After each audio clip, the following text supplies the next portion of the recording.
Lavrov, Moscow won't allow passing any UN Security Council resolution on Syria under humanitarian pretexts.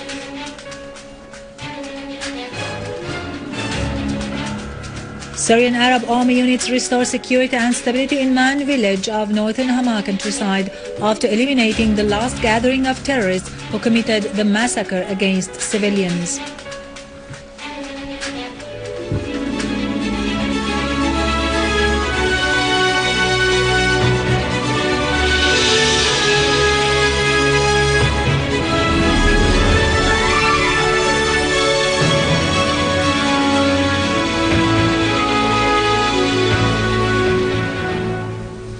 Good afternoon, ladies and gentlemen. This is Yerado Krikorian with the news in English. Russian Foreign Minister Sergey Lavrov said Russia would not let pass through the UN Security Council any resolution that leads to interference in Syria under humanitarian pretexts.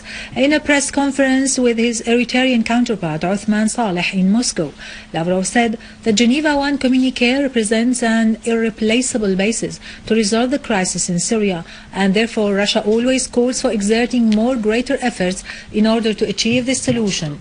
Lavrov pointed out that all the parties that participated in the Geneva conference have understood that the opposition is fragmented, and in order to ensure holding a Syrian dialogue, all opposition parties should participate in this dialogue.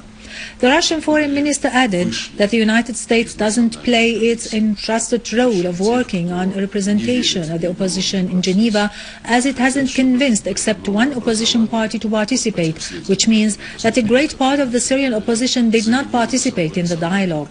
Lavrov pointed out that there is information which Russia will verify and which says that a new form of opposition is being formed, composed of all the opposition groups, which doesn't trust the negotiations and which will try once again to rely on the external force in Syria. Russia unfortunately expects these opposition groups to be supported as what happened in Libya. Lavrov pointed out that there are deliberate attempts to hold the Syrian government as responsible for crimes and atrocities by fabricating things and distortion of the facts. Mikhail Magilov, chairman of the Foreign Affairs Committee of the Federation Council of Russia, has called upon all sides not to be biased in judging Geneva II conference as a fiasco. Magilov expressed hope that only an optimistic evaluation of Geneva II conference be presented, pointing out that while the coalition delegation wanted to raise the issue of the transitional governing body, the official delegation of the Syrian Arab Republic sought to raise a very critical issue for Syria and the whole region: war on terrorism.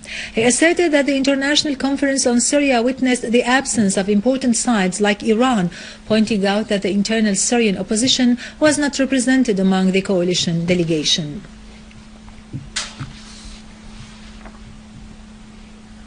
Russia has voiced deep concern over the mounting number of the foreigners fighting in Syria along the terrorist armed groups, estimating their number to be 110,000 to 120,000.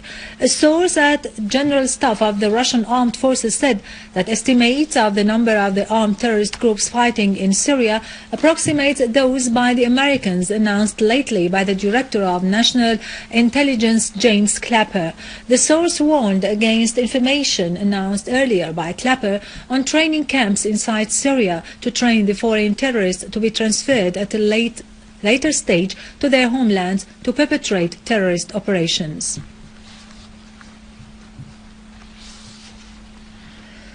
For more than 3 years, Syria has been a theater of jihad. Wahhabis are flocking from all over the world, some coming from as far as South America to fight against the Syrian government. In this Dutch report about the jihadists coming from the Netherlands, Roger talks about his motives for deciding to travel to Syria and wage jihad there with al-Qa'ida's Jabhat al-Nusra. Uit een klein Nederlands dorp. 2 jaar geleden bekeert hij zich tot de islam. En nu is hij vertrokken, richting Syrië. In de 5e dag doet een Nederlandse jihadist vanavond voor het eerst zijn verhaal. The report is about a 26-year-old Dutchman. His name is Roger. He became Muslim 2 years ago, and he is now in Syria as one of 1,000 Dutchmen fighting in Syria. Roger left the Netherlands, leaving behind a recorded message for his parents, telling them that he is leaving the Netherlands to respond to God's call and the Holy Quran. Die God heeft geopenbaard in de Koran, dat het gewoon aan gegeven. Roger's aim was to join Nusra Front or any other Islamic brigade in Syria. Why don't you fight for human rights in your homeland? Haven't you been rushed in making your decision about fighting in Syria? The report editor asked him. Zo'n 100 Nederlandse moslims vechten op dit moment mee. This report shows how Roger has been brainwashed, thinking that he is fighting in the cause of God. Concerning his military experience, Roger said that this is a top secret and he can't reveal it. In december was er nog sprake van tientallen, nu gaat het al over 100. Zij komen terug met gevechtservaring en zo mogelijk nog verder geradicaliseerd. This report also shows deep concerns on behalf of the Dutch authorities, fearing these fighters who have gained experiences in fighting might come back home. Mosques in the Netherlands have played a crucial role in instigating Muslims to go for jihad in Syria. All what those fighters have to do is to tell some of them that they want to go for Syria to fight there, and they will take care of the rest.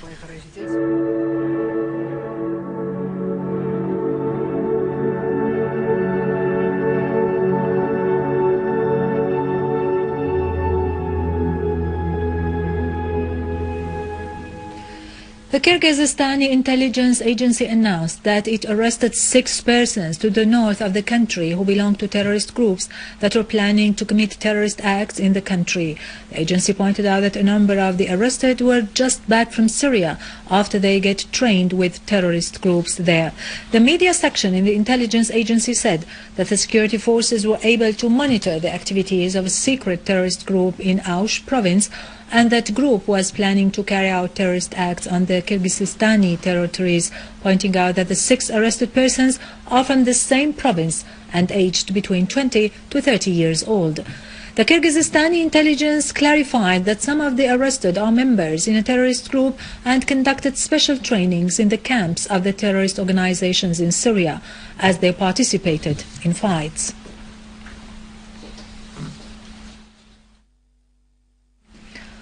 Deputy Prime Minister, Foreign and Patriots Minister Walid al-Muallim said that the second round of talks in the Geneva conference did not fail, contrary to some media analyses or to the reactions of the French and British foreign ministers. أنا أريد أن أؤكد عكس كل التحليلات. Al-Muallim said that the second round of the Geneva conference achieved a very important point thanks to the awareness of the Syrian negotiators when they announced Syria's agreement to the agenda proposed by the UN envoy to Syria, Lakhdar Ibrahimi, which starts off by rejecting violence and combating terrorism. He reiterated that talks did not fail, rather they resulted in what the Syrian official delegation always demanded, which is an agenda for the upcoming Geneva meetings. On the pre-made orchestra in which the French and British foreign ministers held the Syrian Arab Republic delegation responsible for the failure of the talks, Al-Muallim said that this isn't surprising as France and Britain have always been part of the conspiracy against Syria, noting that they made their accusations even before they were informed about what happened in the talks. Regarding the arming of the opposition, Al-Muallim noted that the US has announced its funding and arming of what it calls moderate opposition since the beginning of the first round of talks, describing this as amusing. Foreign Minister Al-Muallim added that those who think that the US stopped or will stop conspiring against Syria are delusional, as the US has always been conspiring against Syria due to the Syrian people's steadfastness in the face of Israel, and as long as Syria is confronting Israel, then the US will continue to conspire against it. On whether this conspiracy will reach the point of a direct US military aggression, Al-Muallim said that such thing is mere media and psychological warfare, aiming at pressuring on the Syrian negotiators to hand over what the coalition delegation came to receive, adding that this is a delusion that will never happen. In response to a question on the French and American losses after the Geneva talks, the minister said that the Syrian Arab Republic delegation went to Geneva only to achieve the aspirations of the Syrian people by finding a solution to the crisis in Syria and relaying the Syrians' desire for the cessation of violence and terrorism. On the Russian position towards the talks in Geneva, al-Muallim said that Russia has been fully informed on a daily basis about the results of each session, which is why it wasn't surprised by what happened. On Wendy Sherman's statement that the document presented by the coalition is good, al-Muallim said that the coalition didn't present a document. Rather, they read an interposition asserting that the decision about the presidency isn't up to Sherman or the coalition delegation, as this decision belongs to the Syrian people, who have the right to decide upon Syria's future. In response to the statement by the British Foreign Minister William Hague, who said that not reaching an agenda for the next stage is a very serious matter, and he's blaming the Syrian official delegation for this, al-Muallim said, "I'd rather not respond to him, because he is ignorant about what happened during the talks. The agenda proposed by Brahimi is clear, and the Syrian delegation agreed to it." On whether the Syrian government is worried over what is happening in the southern front of the Syrian borders, al-Muallim said that those who love their country must always be worried about it, but nothing is different from what has been happening for over 3 years, as the smuggling of arms and terrorists from the south and the attempts to attack the Syrian people continue, but the Syrian leadership and the Syrian Arab army will be ready to confront them. Hezbollah Secretary General Sayyid Hassan Nasrallah asserted that the other danger that threatens the region after the Israel occupation entity is the threat of Takfiri terrorism, which exists in all the countries of the region. In a speech on the anniversary of the leaders' martyrs, Nasrallah said that this Takfiri terrorism is formed of armed groups that pursue an exclusionary approach, putting everyone who opposes them within the circle of Takfirism. Nasrallah cited an evidence of this, the ongoing fight between the two terrorist groups of the so-called the State of Islam in Iraq and the Levant and Jabhat al-Nusra on the Syrian land, despite the fact that they carry the same Takfiri thought. Nasrallah pointed out that the new data showed that most of the countries which funded, armed and sent foreign territories to fight with the Takfiri groups in Syria have started to talk about their being terrified of the danger in case those terrorists returned back to their countries.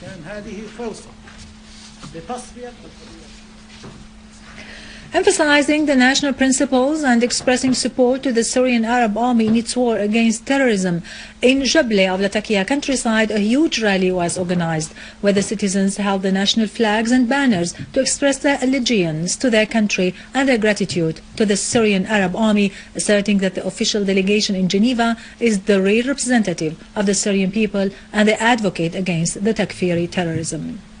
This is not the first time people express themselves, their real opinions, their frank wishes. The country, the Syrian Arab army, and the beloved President Bashar al-Assad are three clear facts all people agree on. People in Jabla have come to say to the whole world, we love our beautiful flag with its dear two green stars. We love our President Dr. Bashar al-Assad, the kind, educated, and good man. And we support his principles, ideas, and his ideology. We love our national army and highly estimate its great sacrifice to save our cities, souls, and blood from the criminal terrorists who have come from all over the world to kill life on the Syrian land. God protect our national army, our country, and our president. What do you say to the countries that support terrorism in Syria? We are stronger than their terrorism, and Syria will return stronger. Stop terrorism in our country, Syria. This is Syria which will never fall down. It will stay strong. This great crowd comes to say to the whole world that the Syrian people has broken the word impossible with his determination, and all those people are here to support the Syrian Arab army and the Syrian government. People say we will go on, we will survive, we will defeat this dirty conspiracy. For the English news, Syrian channel, Jabla, Ranim al-Basha. Units of the armed forces have restored security and stability to Maan village in Hama's northern countryside after eliminating the remains of the terrorist gatherings who infiltrated to the village and committed a massacre, slaughtering 42 of its locals. Most of them were children and women. Moreover, other units of the Syrian Arab army destroyed dens and gatherings of terrorists along the road of al-Kabariyyeh-Maan road, killing scores of them. Among the killers were Ali Mar'i, Bilal Ahmed Khatib, Hassan Hussein, Ziyad Musa al-Hamdo, Muhammad Jum'a al-Mansour and Abd al-Razzaq Uthman. With this, we end our news for today. Thank you for watching. For more details about Syria and the region and to view this bulletin again, you can always visit our website in English, syriaonline.sy. Now to latest business and market news with Vani Gunjan, but after a short break.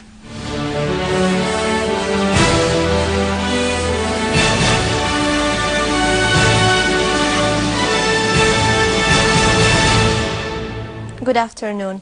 The Parliament has continued its first meeting of the 6th session, headed by the Vice Chairman Dr. Fehmi Hassan, to discuss the draft law of the Sports Union. The Parliament members focused on the importance of the draft law for the interests of the athletes in Syria, in addition to the necessity of representing most of the sports bodies in the Sports Union Conference.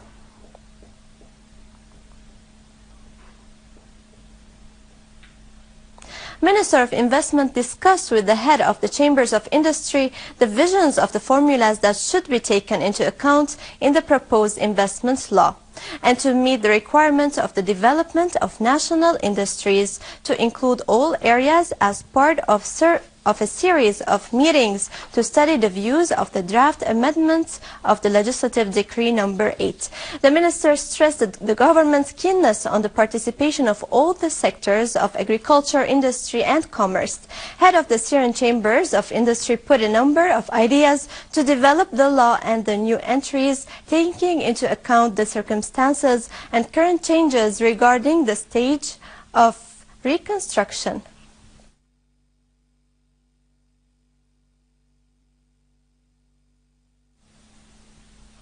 The manager of the real estate bank said that a new regulation has been issued to facilitate the payment of the loans granted to businessmen. He pointed out that the regulation gives many advantages and exemptions, such as giving the borrowers an additional year to pay back the loans. The manager of Hama Governorate branch of the establishment of seeds said that it has distributed sugar beet seeds to the farmers. He added that distributing barley and wheat is still going on until the end of February, while 9,000 tons of wheat have been imported to the establishment's branch in Homs and Tartus governorates. The Minister of Industry discussed with the Iranian ambassador to Damascus means of developing economic cooperation relations between Syria and Iran, especially concerning the auto industry, and finding new mechanisms to improve the Syrian-Iranian automobile manufacturing company. He pointed to the new opportunities in investment, especially the industrial sector, calling on the Iranian side to participate in investment. On his part, the Iranian ambassador asserted his country's readiness to discuss all the projects of the industrial sector, in addition to developing the ongoing projects and participating in the phase of reconstruction. With this, we conclude our news. Thank you for watching and goodbye.